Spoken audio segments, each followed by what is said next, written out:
Ang kinatatakot nga rito, pagdating nga dyan sa parting kuwanan na yan, binayin na yan, marahin na ng lambat, iniisip mo yung kalapati mo, uuwi.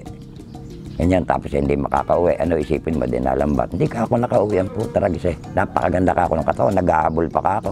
Paano ka ako nangyari? Eh, yun ang pinag-iisipan ko. Kaya ang isipin mo lang nun, nalambat.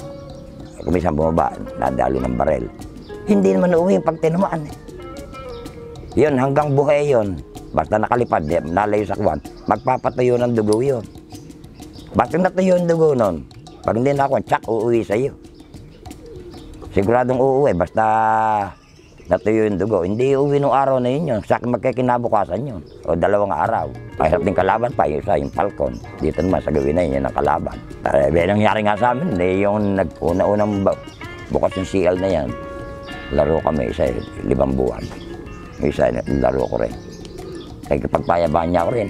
Ganyan-ganyan kayo kako. Ito kakong lap na ito, basta umuwi yung kalapati ko.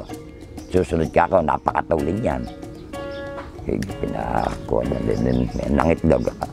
Kumispid lang ng kuwan, 800, ano. Galing na ng kuwan, Tugigaraw eh. Pagdating ka ako na Santa Ana, tsaka akong bibili siya. Puta na rin pinuntahan kay Gahag, bata rin ako, sinasabi ko sa'yo, nasaan ka kay iyo? Eh, napangkuhan, pampito sa klaking eh.